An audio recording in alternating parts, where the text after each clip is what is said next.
میں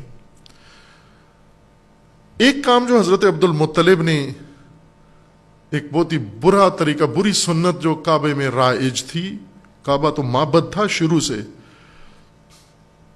حج ہوتا تھا، طواف ہوتا تھا، جاہلیت کا طواف ہوتا تھا، جاہلیت کا حج۔ یہ حج ضروری ہے آگاہ ہونا مسلمانوں کو، اسلام کا حج، دین کا حج اور قرآنی تعلیمات کا حج اور جاہلیت کا حج، اس میں سمجھ میں آئے تو آپ صحیح حج کر سکیں گے۔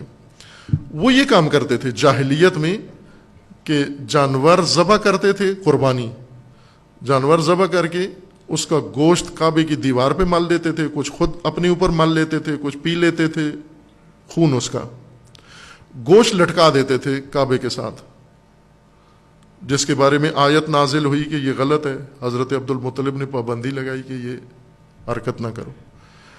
دوسرا کام یہ تھا کہ یہ ننگے ہو کر طواف کرتے تھے، کپڑے اتار کے۔ طواف کے لیے دین نے کہا احرام باندھ کے کرو، کپڑے پہن کے کرو، بدن چھپا کے کرو۔ یہ عریان ہو کے، ننگے ہو کے کرتے تھے سارے۔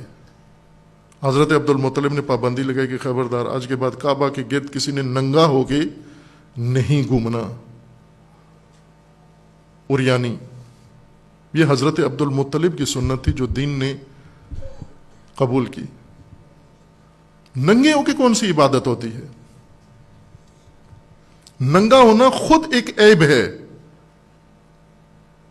کسی بھی دین نے کوئی کام ایسا آپ کے لیے نہیں رکھا جس میں آپ کو ننگا ہونا پڑے۔ دین ننگ چھپاتا ہے، ننگا نہیں کرتا انسان کو۔ کوئی عبادت، خواہ وہ حج ہو، وہ زیارت ہو، وہ عزاداری ہو، وہ مجلس ہو، کوئی دینی فریضہ، کوئی دینی ذمہ داری، مثلا آپ نے جہاد کرنا ہے، ننگے ہو کے جہاد کریں۔ آپ نے نماز پڑھنی ہے، نعوذ باللہ ننگے ہو کے نماز پڑھیں۔ حج کرنا ہے، ننگے ہو کے نماز پڑھ حج کریں۔ ننگا ہونا کہاں سے نکل آیا بیچ میں سے؟ یہ جاہلیت کی سنت تھی جو حضرت عبد المطلب نے ختم کی، پابندی لگائی اس کے اوپر،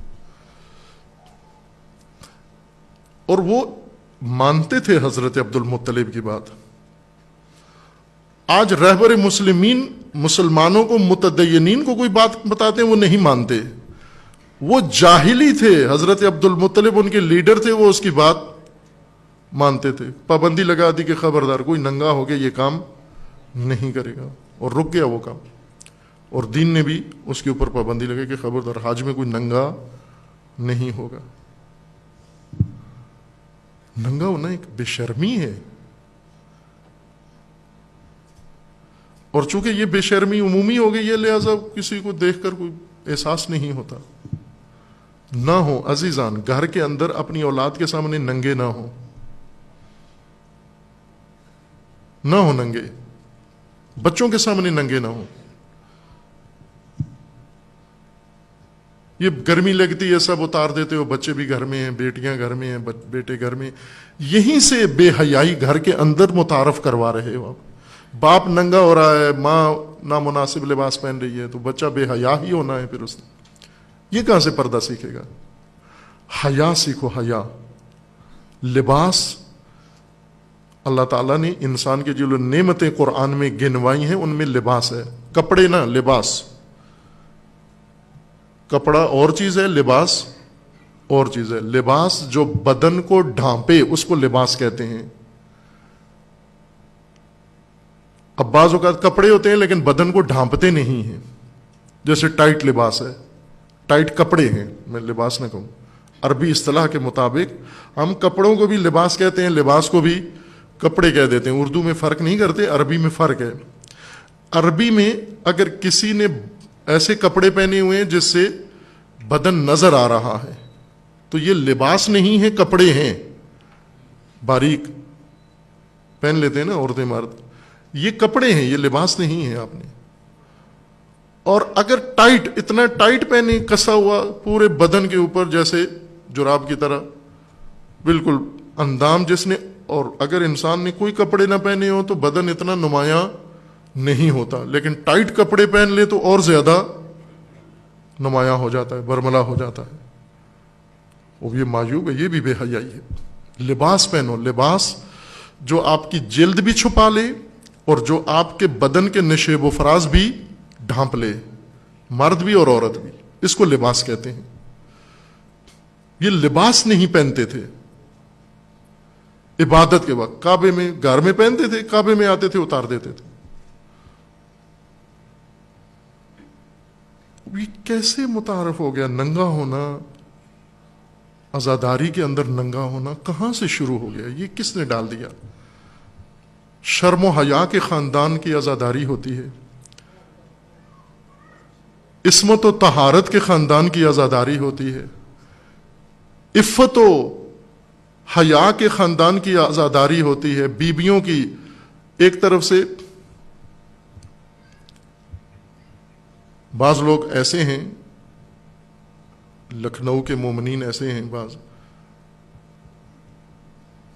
یو پی کے، کہ وہ بیویوں کے نام کی نیاز جب پکاتے ہیں تو اس میں بھی مرد کو گھسنے نہیں دیتے۔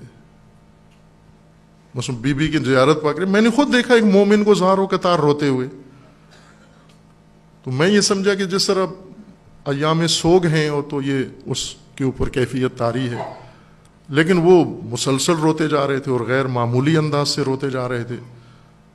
تو پھر میں نے پوچھا ان سے کہ بھئی کوئی خاص وجہ ہے آپ رو رہے ہیں؟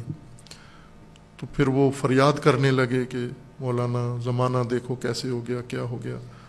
آخر رو رو کے پھر بتایا انہوں نے کہ میں کیوں رو رہا ہوں۔ کہا کہ ہم نے ادھر بیوی کی نیاز پکانا شروع کی ہے، کناتیں لگائی ہیں، شامیانے لگائے ہیں، اور یہ مرد بیچ میں سے گھس رہے ہیں۔ بیوی کے نیاز سے جو مرد گھسنے، مرد نہ جائے، اس بیوی کا نام لے کر، اس کا نوحہ پڑھ کے، اس کا مرثیہ پڑھ کے، کپڑے اتار کے، تو وہاں نہیں یہ احساس ہوتا۔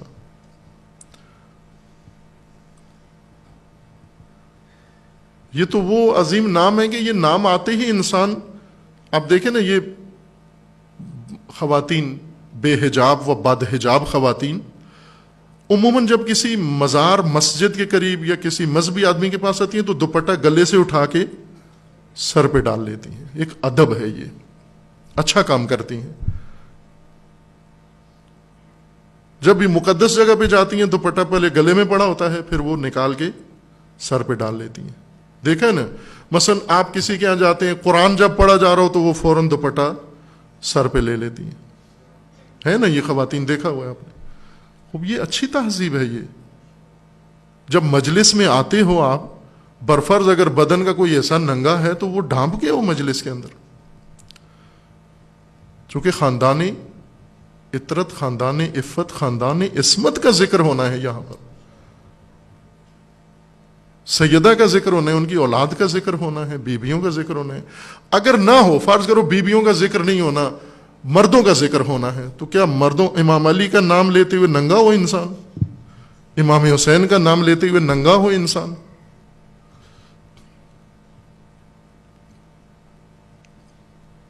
یہ حضرت عبد المطلب نے یہ سنت ڈالی اور دین نے قبول کی۔